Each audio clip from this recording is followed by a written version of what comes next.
पण एका माळ्याला दिल्यावरती त्याला माहिती आहे की ह्या भूमिमातेच्या उदरात घातल्यावर ह्याला अंकुर फुटणार, कारण त्याच्यात ती शक्ती सुप्तावस्थेत आहे. आणि म्हणूनच आईचं स्वरूप पाहिजे, कारण मेहनत करायला आईच तयार असते. रागवणं, बिघडणं हे फार सोपं काम आहे, पण प्रेम करणं हे लोकांना कठीण वाटतं, आम्हाला काही कठीण वाटत नाही.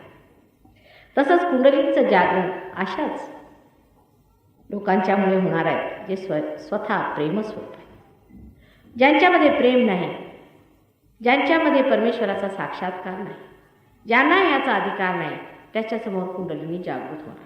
आता आपलंच बघा, जर शाळेचा मास्तर आला तर मुलं लगेच उभी राहतात, पण जर शाळेचा एक हमाल आला तर मुलं उभं राहणार. ज्याचा अधिकार असेल तोच हे कार्य करू शकतो, आणि हा अधिकार सुद्धा प्रेमाचा आहे. ते आपल्याला समजत आहे. अधिकार म्हटलं म्हणजे दंडुकेबाजीच आपल्याला समजते, पण हा प्रेमाचा अधिकार आहे. ज्या माणसाला ह्या प्रेमाचा अधिकार असतो तोच ही कुंडलिनी जागृत करू शकतो, असं निधान आहे. इतकंच नाही, ज्यांनी हिंदू धर्मांची स्थापना केली, जी त्याचे प्रेरक होते अशा आदिशंकराचार्यांनी तर हेच सांगितलेलं आहे की योग सांख्य वगैरे करून, त्याच्यावर वादविवाद करून, त्याच्यावर भाषणं देऊन, त्याच्याबद्दल पुष्कळ बोलून किंवा काही डोक्यावर उभं राहून किंवा भजनं म्हणून किंवा काहीही म्हणून परमेश्वर मिळत नाही. कुंडलिनीच्या जागृतीने मिळतो, आणि कुंडलिनीची जागृती ही आईच्याच कृपेने होते. अगदी स्पष्ट लिहिले. आणि शेवटलं त्यांचं पुस्तकसुद्धा जे सौंदर्यलहरी म्हणून प्रसिद्ध आहे, त्याच्यात त्यांनी काहीही विवेचन केलेलं नाही. पहिल्यांदा विवेकचूडा म्हणून पुस्तक लिहिलं, पण त्याच्यात काहीही केलं नाही. फक्त त्यांनी आईची स्तुती केली. तिचे जे 1000 चक्र त्यांना माहिती होते त्याचं सगळं वैशद वर्णन. ती हू म्हणते तेव्हा त्याला काय अर्थ आहे, हा म्हणते तेव्हा काय होतं, तिचे कसे काय ते फिरतात, आणि त्यावेळेला कशा रीतीने शक्तीचे मार्ग बनतात, आणि कशा रीतीने कुंडलिनी जागृत होते वगैरे वगैरे, हेच नुसतं ते वर्णन करत राहिले. तेव्हा लोकांनी विचारलं की तुम्ही इतके विद्वान असून हे का? आणि ह्याच्या पलीकडे काहीही नाही. ह्याच्याशिवाय जर कुंडलिनी जागृत होत नाही तर मग बाकीचं सांगायचं. म्हणजे एखाद्या बीला आपल्याला जर रोपायचं असलं तर आपण इथे लेक्चर दिलं, आता ह्या बीचं असं आहे, त्याचं तसं आहे, आमचं आहे, तर त्याच्यात काही येणार आहे? तुम्ही त्याच्यासमोर हातप्रयोग करा, नाही तर डोक्यावर उभे राहा, नाही तर पुष्कळ लोक जीभ बीप कापून आतमध्ये घशात घालतात. ती काय काय प्रकार करतात. एका पायावर उभे तासनतास उपास करायचा, तपास करायचा, हे करायचं ते करायचं, नावं घेत राहायची, पोपटपंची करायची, सगळं करतात. करून बघा,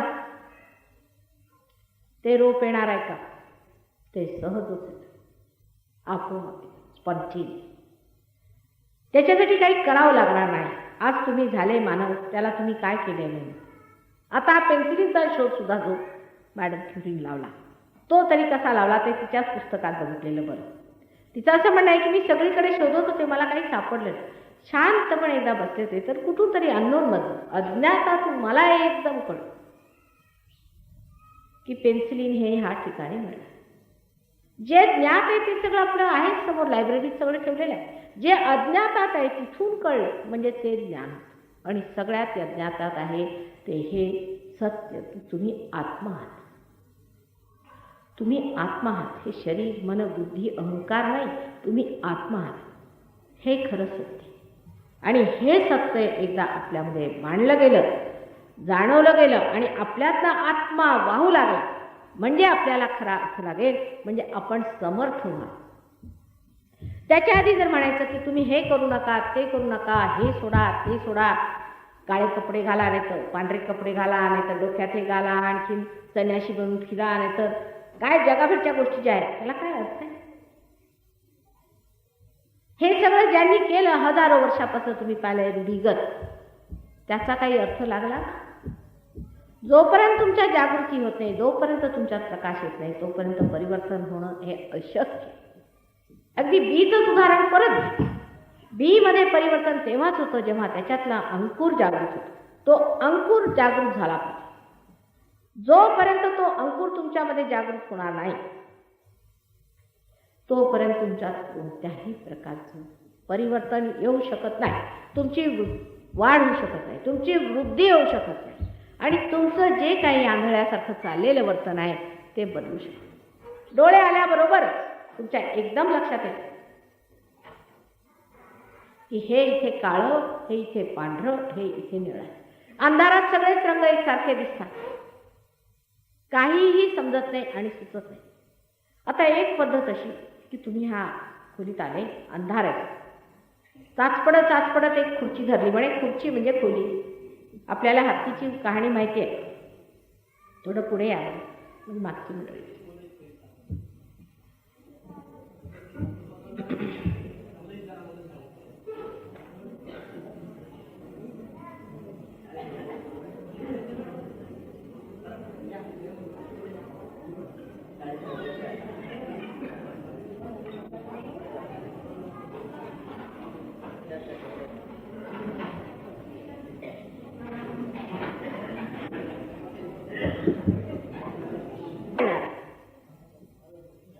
देवळात जातात, आम्हाला दर्शन घ्यायचं. इथेही फार माताजी आम्हाला दर्शन द्या. हजारो माणसं आली तरी दर्शन पाहिजे. अहो दर्शन झालं. कितीदा आले पायावर देवाच्या तुम्ही. इथून पायी जाता पांडुरंगाला, तिथे त्याचे पाय सुद्धा घासून टाकले, पण तुमच्यात काही आलं आहे का असा स्वतःला प्रश्न विचारा. मी बघितले त्या बिचाऱ्या पांडुरंगाचे पाय सुद्धा, त्याचे दगड सुद्धा पायाचे झिजून गेले. पण इकडे काय झालं का? म्हणे चंदना परी झिजतो पांडुरंग, तो झिजतो, पण तुमचं काय झालं? तुमच्यात काही चंदनाचा वास आला का? कारण जे चंदन आहे ते अजून जागृत झालेलं नाही. ते जागृत झालं पाहिजे. ते झाल्यानंतर मग बाकीचं बोलूया. आधी तुम्ही प्रकाश तर घ्या. आता ह्या खोलीत तुम्ही जर अंधारात आला, मागे मी सांगत होते तसं, तर तुम्हाला काय दिसायचं? एक हे दिसलं ते सत्य, ते दिसलं ते सत्य. एखादा पंख्याला लागला तर पंख्या सत्य आहे, त्याच्यासाठी भांडत राहायचं. पंख्यावाल्याने खुर्चीवाल्याशी भांडायचं, खुर्चीवाल्याने सतरंजीशी भांडायचं. हे सारखंच आहे. त्याचं म्हणणं हे सत्य, त्याचं म्हणणं ते सत्य. पण डोळे सगळ्यांचे बंद असल्यामुळे आता बघा, आई हे सांगणार आहे, तुम्ही जरा शांत बसा, डोळे उघडते मग बघा. त्यातूनही तुम्हाला माहिती आहे की एक बटन दाबलं की सगळीकडे लाईट येते. पण जाणकार पाहिजे, ज्याला ही लाईट माहिती आहे तोच जाणार, तोच करू शकतो. त्याने जर सांगितलं की हा दिवा तुम्ही पेटवायचा तर इथे दाबा, लगेच दिवा पेटला. पण त्या दिव्याच्या मागे केवढी मोठी पूर्वपीठिका आहे, संबंध इतिहास आहे त्याच्यामध्ये. त्यामुळे नुसतं काय आम्ही बटन दाबल्यासारखी गोष्ट नाही. म्हणजे ही जी कुंडलिनी आपल्यामध्ये आहे आणि ही जी चक्र आपल्यामध्ये परमेश्वराने बांधलेली आहे आणि जी स्थित आहे, जी तुम्ही बघू शकता, कुंडलिनीचं चढणं, तिचं स्पंदन पुष्कळ लोकांमध्ये दिसतं. तर हे जे काय परमेश्वराने कार्य केलेलं आहे ते काय आजचं नाही. ते तुम्ही कार्बन होता, त्याच्याही आधी तुम्ही काय होता, तिथून आहे. आणि संबंध विश्व आपल्यामध्ये, संबंध विश्व आपल्यामध्ये. पण ते विश्व जाणण्यासाठी प्रथम आत्म्याचा प्रकाश मिळवला पाहिजे. संध्याकाळी मी आत्म्यावर बोलणार आहे, आज कुंडलिनीवर बोलते.